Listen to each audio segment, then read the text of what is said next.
धन्यवाद साथियों। मैं दयाराम भार्गव, सुहेलदेव भारतीय समाज पार्टी राष्ट्रीय कार्यकारी सदस्य प्रभारी पश्चिमी उत्तर प्रदेश, आपको मुझ बताना चाहता हूँ। सुहेलदेव भारतीय समाज पार्टी के साथ में भागीदारी संकल्प मोर्चा बना है। भागीदारी संकल्प मोर्चा के घटक दल में जन अधिकार पार्टी के राष्ट्रीय अध्यक्ष माननीय बाबू सिंह कुशवाहा जी, सुहेलदेव भारतीय समाज पार्टी के राष्ट्रीय अध्यक्ष ओम प्रकाश राजभर जी, अपना दल कमेरावादी की राष्ट्रीय अध्यक्ष श्रीमती कृष्णा पटेल जी, मानव समाजवादी पार्टी के मानव समाज पार्टी राष्ट्रीय अध्यक्ष केवट रामधनी बिंद जी, जनता क्रांति पार्टी के राष्ट्रीय अध्यक्ष अनिल सिंह चौहान जी, राष्ट्रीय पार्टी के राष्ट्रीय अध्यक्ष बाबूराम पाल जी, राष्ट्रीय उपेक्षित पार्टी के राष्ट्रीय अध्यक्ष प्रेमचंद प्रजापति जी, भारतीय वंचित समाज पार्टी के राष्ट्रीय अध्यक्ष रामकरण कश्यप जी। 8 घटक दलों के साथ में भागीदारी संकल्प मोर्चा बना है। दोस्तों, उत्तर प्रदेश के 75 जिलों में भागीदारी संकल्प मोर्चा के द्वारा हर जिले में 1 दिवसीय धरना प्रदर्शन निरंतर चलाया जा रहा है। दोस्तों, उत्तर प्रदेश की जन विरोधी नीतियों के खिलाफ गांव गरीब किसान मजदूर को आज वो हाल कर दिया है उत्तर प्रदेश की सरकार ने कि उनके निवाले छीनने का काम किया है।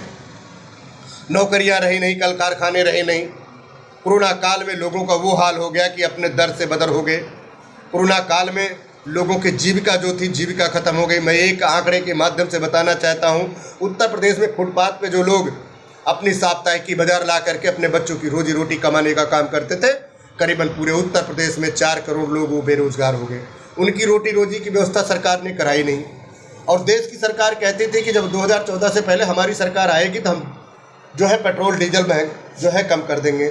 आज पेट्रोल डीजल की मैं बात करूं तो पेट्रोल डीजल का जो दाम है आसमान छू रहा है, जबकि कच्चे ऑयल का जो क्रूड है वो जो है बहुत सस्ता हो गया, 40 रुपये पर बैरल हो रहा है। लेकिन हमारे देश में कच्चे तेल के अगर सस्ता होने के बावजूद भी आज गाँव गरीब किसानों के ऊपर एक प्रकार का दमनकारी देश और प्रदेश की सरकार कर रही है। दिल्ली में अगर देखें, बिजली की बात अगर करें तो बिजली उत्तर प्रदेश में सभी पूरे भारतवर्ष से सबसे महंगा अगर बिजली का महंगा है तो उत्तर प्रदेश में है। जैसे हम छोटी सी बात कर लें, दिल्ली में जो है 2 रुपये 50 रुपये पर यूनिट है, हिमाचल प्रदेश में 2 रुपये 50 पैसे पर यूनिट है, हरियाणा में 2 रुपये 75 पैसा पर यूनिट है, लेकिन उत्तर प्रदेश में 7 रुपये 35 पैसे यूनिट पड़ रहा है। दोस्तों, गरीबों के ऊपर इतनी महंगाई चरम पे कर दिया है। उत्तर प्रदेश की 23 करोड़ जनता उत्तर प्रदेश के मुख्यमंत्री से इतना ज़्यादा परेशान है, इनकी बातों से इतना परेशान है कि वो त्राही त्राही कर रहा है। उसके साथ में आपने देखा लखनऊ में अभी कल का जो मामला है, एक महिला अमेठी की है, अमेठी की महिला जमीन विवाद के चक्कर में दबंगों ने उसके जमीन को कब्जा किया। वहाँ का पुलिस प्रशासन थाना चौकी मिल करके उस पर जो है FIR दर्ज करके उसको अनत्र केसों में डालने का काम करना चालू किया। वो दोनों महिलाएं जब अपने क्षेत्र में अमेठी में, जहाँ की सांसद स्मृति ईरानी जी हैं, एक स्मृति ईरानी वहाँ की सांसद महिला होकर के एक महिला को न्याय दिला नहीं सकी। वो महिला आकर के मजबूरी में आकर के दोनों महिलाएं लखनऊ में आकर के पेट्रोल डीजल डाल करके आत्मदाह करने की कोशिश करती हैं। मेरे दोस्तों, इतनी भयावह स्थिति, हमारे प्रदेश के मुख्यमंत्री को अपनी नैतिकता दिखाई नहीं देता। वो कहते सरकार बहुत बढ़िया चला रहे। अगर आप सरकार बढ़िया चला रहे तो अफसरशाही काम क्यों नहीं कर रहा है, पुलिस तंत्र काम क्यों नहीं कर रहा। थाने चौकी का हाल इस तरह हो गया है कि भय से बदतर हो गया। गरीब आदमी चौकी थाने तो जा ही नहीं सकता, उसकी सुनवाई नहीं हो सकती। पिछली सरकारों में, मैं 2017 से पहले बात करूँगी, जिसकी भी सरकार रही हो, गरीबों की सुनवाई जो थाने चौकी में होती थी तो कम से कम 500 रुपये दे करके उनका काम हो जाया करता था। आज गरीब मजदूर उसी थाने चौकी में जाता, सुनवाई होती नहीं, ऊपर से 15-20 हज़ार रुपये लग भी जाते, लेकिन काम उसका नहीं होता। दोस्तों, इसी के साथ में उत्तर प्रदेश का अगर अपराध की ग्राफ की बात करें, अभी आपने विगत जो है कानपुर का कांड देख लीजिए, इतिहासों में दर्ज है। 1947 से लेकर 2020 का अगर मामला देखा जाए, पूरे देश में इतना जघन्य अपराध कहीं किसी प्रदेश में नहीं हुआ। उत्तर प्रदेश में एक अपराधी के कारनामे के खातिर 10 पुलिस वालों को अपनी जान गंवानी पड़ती है। ये जो उत्तर प्रदेश के मुख्यमंत्री को शर्म आना चाहिए इस पर, लेकिन मुख्यमंत्री इस पर जवाब देने से बचते हैं।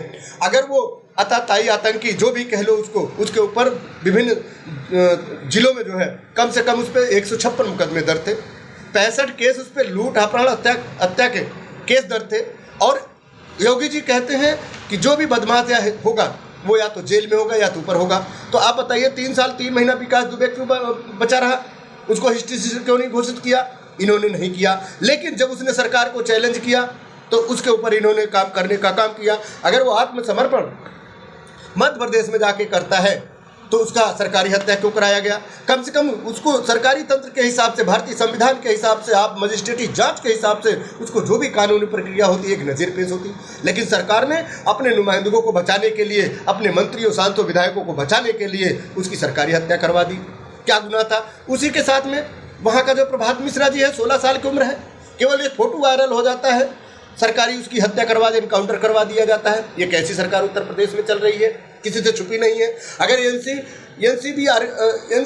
एनसीआरबी की आंकड़े 2018 की हम बात करें, पूरे देश की अगर हम बात करें, एनसीआरबी की रिकॉर्ड की आंकड़ा 2018 की हम बात करें तो पूरे देश में जो क्राइम का रिपोर्ट दर्ज हुआ है 50,74,634 अपराध दर्ज किए गए। अकेले उत्तर प्रदेश में ये 5,85,157 क्राइम रिपोर्ट दर्ज हुआ है। इस हिसाब से देश में जितना अपराध हुआ है उसमें 11.5% अपराध जो है उत्तर प्रदेश में हुआ। रेप, मर्डर, लूट, हत्या में नंबर 1 उत्तर प्रदेश है।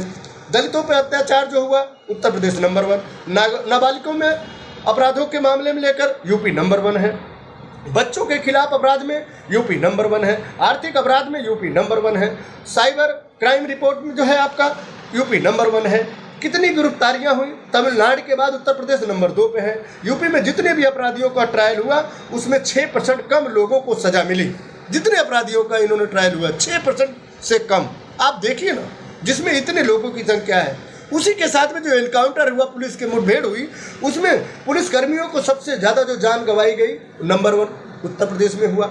ये सारी जानकारी मैं इसलिए बताना चाह रहा हूँ कि 2020 मार्च 2017 से 20 जुलाई जो है तो 20 का जो मामला है, जो एनकाउंटर का मामला है, उसमें 6,126 एनकाउंटर के दौरान 885 पुलिस की जो है घायल हुए। 74 की मजिस्ट्रेटी जांच हुई, पूरी हुई, उसमें भी वो बरी किए गए। जिसमें कि 61 की क्लोजर रिपोर्ट बंद कर दी गई। यानी कहने का मतलब जो 6,126 है उसमें केवल अब तक 3 साल में जो जांच सरकार ने उत्तर प्रदेश में करी वो केवल 74 लोगों के ऊपर करी। आप बताइए उत्तर प्रदेश में कैसे क्राइम ठीक होगा? बाबा योगी महाराज जी कैसे इस चीज़ को दुरुस्तीकरण करेंगे? मैं इन्हीं चीज़ों को लेकर के सुहेलदेव भारतीय समाज पार्टी उत्तर प्रदेश के 75 जिलों में धरना प्रदर्शन अनवरत कर रही है। आगामी 20 जुलाई को भी सुहेलदेव भारतीय समाज पार्टी भागीदारी संकल्प मोर्चा के साथ में सारे घटक दल 75 जिलों में मिलकर के सरकार को आईना दिखाने का काम करेंगे। सरकार को ये बताने का काम करेंगे कि आप किन परिस्थितियों में आए थे। आप कहते थे कि क्या नाम है, ना गुंडा राज, ना भ्रष्टाचार, अब की बार मोदी योगी सरकार, वो कहाँ नारा चला गया? आप नारे पे बहुत बढ़िया नारा लगाते हैं, आत्मनिर्भर भारत करते हैं। देश के प्रधानमंत्री ने आत्मनिर्भर भारत में जो है लोगों को जो है थाली और ताली भिजवा दिया, दीपक जलवा दिया। उससे कोरोना भाग गया क्या? कोरोना की आज हालात 10 लाख से ऊपर जा रहा है। हम कहाँ बैठे पड़े हैं? उत्तर प्रदेश में कोरोना बिल्कुल मुंह खड़ा पड़ा है। जब हमें ज़रूरत है उसको हम काम नहीं करते, केवल आप इधर उधर की बात करने का काम करते हैं। मैं तो कहूँगा सुहेलदेव भारतीय समाज पार्टी के राष्ट्रीय अध्यक्ष का आह्वान है, उत्तर प्रदेश में हम जब तक सरकार नहीं बदल देंगे तब तक भागीदारी संकल्प मोर्चा चुप रहने वाली नहीं है उत्तर प्रदेश में। इसी के साथ में मैं अपनी बारी को विराम देता हूँ। जय हिंद, जय भारत।